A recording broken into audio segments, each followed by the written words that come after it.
Hello engineers, welcome back to my new videos. दोस्तों, हमने environmental engineering start की थी। आई होप आपको इन्वायरमेंटल इंजीनियरिंग की प्रीवियस वीडियोज पसंद आ रही होंगी। दोस्तों, यदि आपको इन्वायरमेंटल इंजीनियरिंग की प्रीवियस वीडियोज में कोई प्रॉब्लम है तो हमें कमेंट करके ज़रूर बताएं। दोस्तों, अब तक हमने इन्वायरमेंटल इंजीनियरिंग की काफ़ी सारी वीडियोज डाल दी हैं। यदि आपने वे वीडियोज़ नहीं देखी है तो आप जाकर उन वीडियोज़ को देख लें। उन वीडियोज़ की लिंक हमारे डिस्क्रिप्शन बॉक्स में आपको दे दी जाएगी। दोस्तों, आज की वीडियो हम क्वालिटी पैरामीटर्स ऑफ वाटर जानेंगे। क्वालिटी पैरामीटर्स ऑफ वाटर अपना क्या करता है कि यह अपनी प्योरिटी बताता है कि वाटर की प्योरिटी कितनी है। तो इसको जानेंगे अपन। क्वालिटी पैरामीटर्स ऑफ वाटर, क्या क्या पैरामीटर्स हैं अपने क्वालिटी के लिए। तो इसको जानने से पहले अपन ये जानते हैं कि वाटर क्या होता है, वाटर कहाँ से कहाँ तक जाता है अपना। तो जैसे अपना ये सोर्सेज है, अपना वाटर का कोई सोर्सेज है, इसको जब अपन पंप से निकालेंगे वाटर, या सोर्सेज कोई भी हो सकता है, सरफेस सोर्सेज हो सकता है या सब सरफेस सोर्सेज हो सकता है। सरफेस सोर्सेज मतलब यानी ज़मीन के ऊपर सोर्सेज, और सब सरफेस सोर्सेज ज़मीन के अंदर सोर्सेज, या रिजर्वायर हो सकता है। अब इसको जब अपन पंप से निकालेंगे या पंप से अपन सोर्सेज से वाटर को पहुंचाएंगे, और पंप से अपना वाटर कहाँ जाएगा, वाटर ट्रीटमेंट प्लांट में जाएगा। वाटर ट्रीटमेंट प्लांट में क्या करेंगे अपन, इसको एज पर रिक्वायरमेंट, अपनी रिक्वायरमेंट के हिसाब से इसको ट्रीट करेंगे वाटर को।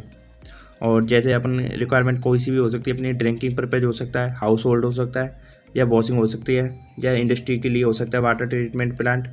तो इसको वाटर ट्रीटमेंट प्लांट में अपन ट्रीट करेंगे वाटर को, और फिर यहाँ से ट्रीट करके अपन रिक्वायरमेंट के हिसाब से अपन डिस्ट्रीब्यूशन सिस्टम में भेज देंगे इसको। डिस्ट्रीब्यूशन सिस्टम हमने डिटेल में देखा था। यदि आपने वे वीडियोज़ नहीं देखे तो आप जाकर उस वीडियोज़ को भी देख लें। तो चलिए अपन क्वालिटी पैरामीटर्स ऑफ वाटर के बारे में जानना शुरू करते हैं। और सबसे पहले अपन रॉ वाटर के बारे में जान लेते हैं कि रॉ वाटर क्या होता है। रॉ वाटर क्या होता है, water that is not being subjected to any artificial treatment, it is called raw water. यानी ऐसा वाटर जिसमें कोई भी आर्टिफिशियल ट्रीटमेंट नहीं किया जाता है, उसे अपन रॉ वाटर कहते हैं। तो रॉ वाटर क्या होता है अपना, नो आर्टिफिशियल ट्रीटमेंट, तो उसे अपन रॉ वाटर कहते हैं। अब अपन क्वालिटी पैरामीटर्स ऑफ वाटर जानते हैं कि क्या क्या अपने क्वालिटी पैरामीटर्स ऑफ वाटर हैं। तो इसे in order to analysis to quality of water, the quality of water, there are various parameters. अपने 3 टाइप्स पैरामीटर्स है, physical water quality parameters, chemical water quality parameters and biological water quality parameters. अब अपन इनको detail में जानेंगे, physical water quality parameters and chemical water quality parameters and biological water quality parameters. तो चलिए अब सबसे पहले अपन फिजिकल वाटर क्वालिटी पैरामीटर्स के बारे में जानना शुरू करते हैं। अब अपना ये टॉपिक है कि फिजिकल वाटर क्वालिटी पैरामीटर्स। ये फिजिकल वाटर क्वालिटी पैरामीटर्स अपना 2-3 वीडियोज में चलेगा, तो इसको यहीं से जानना शुरू करते हैं। फिजिकल वाटर क्वालिटी पैरामीटर्स, अब ये क्या होता है अपना, these parameters which indicates the physical property of water. ऐसे पैरामीटर्स जो इंडिकेट करते हैं अपने फिजिकल प्रॉपर्टी ऑफ वाटर को। तो फिजिकल वाटर क्वालिटी पैरामीटर्स में various physical water quality parameters होते हैं अपने, जैसे suspended solid, taste and order and colour, temperature, turbidity. तो इसको अपन डिटेल में जानेंगे, suspended solid and taste and order, colour, temperature, turbidity. सबसे पहले अपन सस्पेंडेड सॉलिड के बारे में जानते हैं। आज की वीडियो में सिर्फ अपन सस्पेंडेड सॉलिड के बारे में ही बात करेंगे। तो चलिए शुरू करते हैं सस्पेंडेड सॉलिड। अब ये सस्पेंडेड सॉलिड है अपना। अब जैसे अपने कोई वाटर होता है, उसमें 2 चीज़ होती हैं, ये सॉलिड होते हैं ना वाटर में। तो टोटल सॉलिड किसके बराबर होता है अपना, टोटल सॉलिड होता है अपना suspended solid plus dissolve solid. तो सस्पेंडेड सॉलिड होता है उसको अपन SS से डिनोट करते हैं, एंड डिजॉल्व सॉलिड होता है उसे अपन DS से डिनोट करते हैं। अब सस्पेंडेड सॉलिड क्या होता है इन वाटर में, ये no change in chemical property of water, यानी सस्पेंडेड सॉलिड के कारण अपने केमिकल प्रॉपर्टी चेंज नहीं होती वाटर में, तो इसे अपन फिजिकल क्वालिटी पैरामीटर्स कहेंगे। और डिजॉल्व सॉलिड होता है ना, इसके कारण केमिकल प्रॉपर्टी चेंज हो जाती है, change in chemical property of water, तो इसे अपन केमिकल वाटर क्वालिटी पैरामीटर्स बोलेंगे। तो इसको डिजॉल्व सॉलिड को अपन कहाँ स्टडी करेंगे, इसको केमिकल प्रॉपर्टी ऑफ वाटर में स्टडी करेंगे। तो टोटल सॉलिड किसके बराबर होगा, ये अपना suspended solid plus dissolve solid. तो अपने ये होते हैं। अब various sources of suspended solid जानते हैं कि सस्पेंडेड सॉलिड के वेरियस सोर्सेज कौन कौन से हैं। तो चलिए, जैसे यहाँ पर दिया गया है कि various sources of suspended solid. अब सस्पेंडेड सॉलिड के वेरियस सोर्सेज हो सकते हैं अपने, इनऑर्गेनिक मैटर्स हो सकता है, ऑर्गेनिक मैटर्स हो सकता है, इमिसिव लिक्विड हो सकता है। इनऑर्गेनिक मैटर्स के एग्जाम्पल हैं जैसे silt, sand, clay, colloids, gravels. अब इनऑर्गेनिक मैटर्स मीन्स जिसमें कार्बन कंटेंट प्रेजेंट नहीं होता, उसे अपन इनऑर्गेनिक मैटर्स बोल सकते हैं। तो जैसे इसके एग्जाम्पल है silt, sand, clay, colloids, gravel. और ऑर्गेनिक मैटर्स जिसमें कार्बन कंटेंट प्रेजेंट हो, तो इसके लिए मैटर्स कंटेनिंग कार्बन, तो इसके लिए एग्जाम्पल है प्लांट्स है, अपने फाइबर्स है, प्लैंकटन है, एक्वाटिक प्लांट्स है, एल्गी एंड वेजिटेटिव मैटर्स है। तो ये अपने ऑर्गेनिक मैटर्स होते हैं। और इमिसिव लिक्विड हो सकता है, इसका सोर्स है सस्पेंडेड सॉलिड का, तो इसका एग्जाम्पल है ऑयल्स हुए, ग्रीस हुए, तो ये अपने इमिसिव लिक्विड के लिए एग्जाम्पल है। तो ये various sources of suspended solid है अपने। तो इनसे आपको क्वेश्चन बन सकते हैं 1-1 नंबर के। चलिए अपन अब प्रोसेस जानते हैं कि सस्पेंडेड सॉलिड का पता कैसे लगेंगे। अपन इस प्रोसेस से क्या क्या फाइंड कर सकते हैं, हाउ टू फाइंड, कैसे फाइंड कर सकते हैं। डिजॉल्व्ड सॉलिड फाइंड कर सकते हैं, सस्पेंडेड सॉलिड फाइंड कर सकते हैं, एंड टोटल सॉलिड फाइंड कर सकते हैं, एंड वॉलेटाइल सॉलिड फाइंड कर सकते हैं, and non volatile solid find कर सकते हैं। अब ये प्रोसेस है अपना, जैसे कोई प्रोसेस है अपना, ये कोई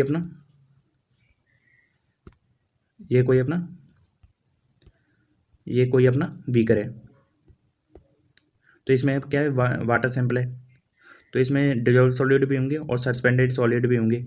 जब इस सैंपल को अपन 104 डिग्री सेल्सियस पर हीट करेंगे, 104 डिग्री सेल्सियस पर हीट करेंगे, तो यहाँ से अपना टोटल सॉलिड निकल के आ जाएगा। जब इस सैंपल को अपन 104 डिग्री सेल्सियस पर हीट करेंगे तो अपना टोटल सॉलिड यहाँ से आ जाएगा। अब इसी सैंपल को अपन एक फिल्टर पेपर से पास कराएंगे, तो यहाँ कुछ सॉलिड होंगे वो ऊपर रह जाएंगे अपने, उन्हें अपन सस्पेंडेड सॉलिड बोल सकते हैं।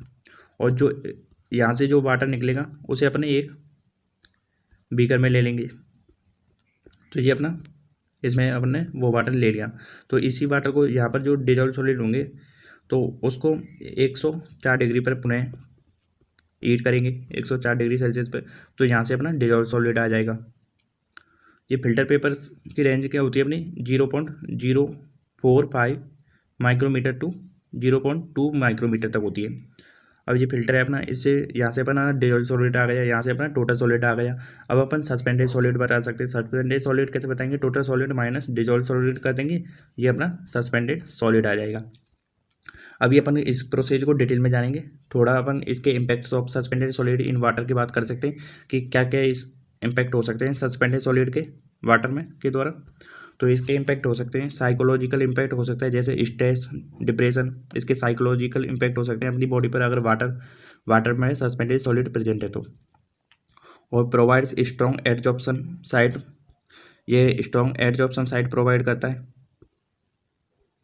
और if organic matter promote growth of dissolved micro organism, diseases growth of micro organism.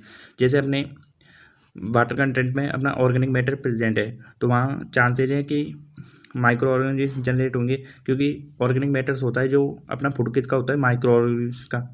तो ये ऑर्गेनिक मैटर्स माइक्रो ऑर्गेनिज्म का फूड होता है, तो इसलिए इसमें डिसीजेज माइक्रो ऑर्गेनिज्म बनेंगी।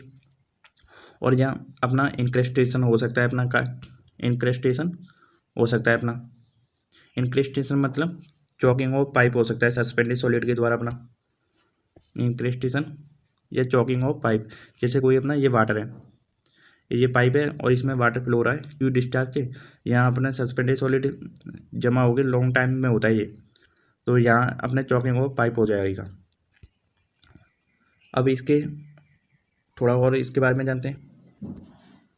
जैसे अभी ये आपको बताया था कि माइक्रो ऑर्गेनिज्म का फूड क्या होता है, अपना ऑर्गेनिक मैटर होता है। तो यहाँ से ये माइक्रो ऑर्गेनिज्म ग्रोथ करेंगे और अपना डिसीज कोजिंग करेंगे, यानी अनेक बीमारियाँ जनरेट करेंगे माइक्रो ऑर्गेनिज्म। अब अपन जानते हैं how to measure the suspended solid.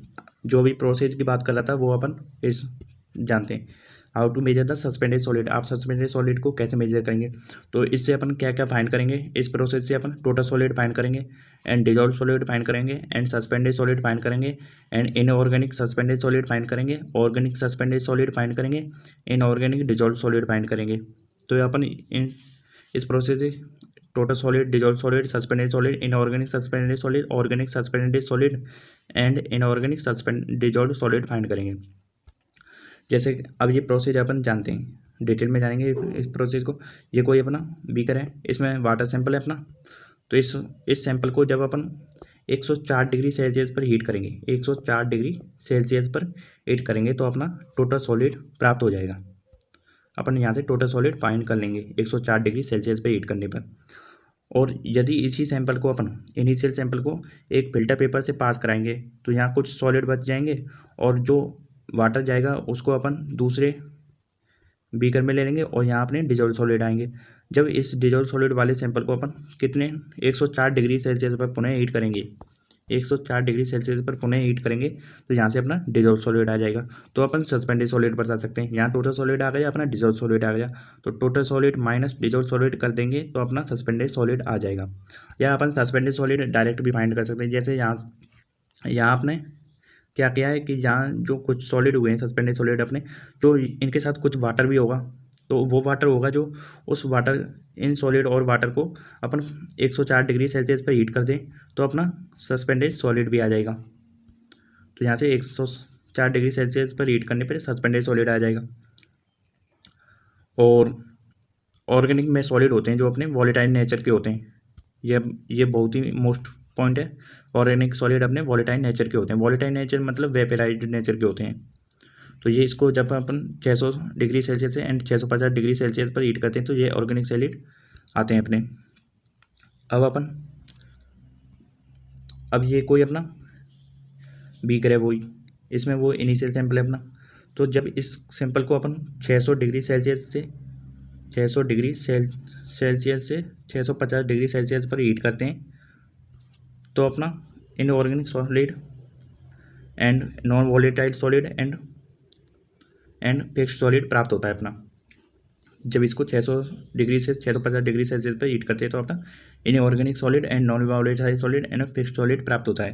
तो यहाँ से अपन इनऑर्गेनिक या सस्पेंडेड सॉलिड प्राप्त कर लेंगे। तो सस्पेंडेड सॉलिड अपन को पता है, सस्पेंडेड सॉलिड को जब अपन हीट करेंगे, सस्पेंडेड सॉलिड अपना जो आया है उसको फिर अपन हीट करेंगे 600 डिग्री सेल्सियस से 650 डिग्री सेल्सियस पर, तो यहाँ से अपना इनऑर्गेनिक सस्पेंडेड सॉलिड प्राप्त हो जाएगा, इनऑर्गेनिक सस्पेंडेड सॉलिड। अब डिजोल्व सॉलिड को अपन जब डिजोल्व सॉलिड आया है अपना उसको भी 600 डिग्री सेल्सियस पर हीट करेंगे तो 650 डिग्री सेल्सियस 600 डिग्री सेल्सियस से 650 डिग्री सेल्सियस पर हीट करेंगे तो यहाँ से अपना इनऑर्गेनिक डिजोल्व सॉलिड प्राप्त हो जाएगा। देखो अपन ने बहुत सारी चीज़ें निकाल चुके हैं, अपन इनऑर्गेनिक सस्पेंडेड सॉलिड निकाल चुके हैं, डिजोल्व सॉलिड निकाल चुके हैं, इनऑर्गेनिक डिजोल्व सॉलिड निकाल चुके हैं। अब अपना बचा है ऑर्गेनिक सस्पेंडेड सॉलिड। तो ये कैसे निकालेंगे? ऑर्गेनिक सस्पेंडेड सॉलिड निकालने के लिए suspended solid minus inorganic suspended solid कर देंगे तो ऑर्गेनिक सस्पेंडेड सॉलिड आ जाएगा। और वॉलेटाइल सॉलिड कैसे आएगा? तो total solid minus non volatile solid, यहाँ से नॉन वॉलेटाइल सॉलिड निकाला था आपने, तो ये अपना वॉलेटाइल सॉलिड आ गया। तो अब अपन limits of suspended solid in water, limits की बात कर लेते हैं कि सस्पेंडेड सॉलिड की वाटर में लिमिट क्या क्या होती है अपनी। तो एक्सेप्टेबल लिमिट होती है इसकी 500 मिलीग्राम पर litre. Limits of suspended solid in water में बात करते हैं तो एक्सेप्टेबल लिमिट है इसकी 500 मिलीग्राम पर लीटर। और कॉजेज ऑफ रिजेक्शन लिमिट है अपनी 2000 मिलीग्राम पर लीटर। और प्रिंसिपल भी पूछ लिया जाता है अपना एक नंबर 2 नंबर में कंपटीशन एग्जाम में। तो प्रिंसिपल है इसका ग्रेवियोमेट्रिक टेक्निक और अपार्टस है इसका मपल फर्नेस। इसमें अपार्टस कौन सा यूज़ करते हैं अपन? मपल फर्नेस यूज़ करते हैं। तो ऐसे सारे क्वेश्चन आपको कंपटीशन एग्जाम में पूछ लिए जाते हैं। तो दोस्तों आज के लिए इतना ही, मिलते हैं दोस्तों अगली वीडियो में, तब तक के लिए बाय, थैंक्स फॉर वॉचिंग।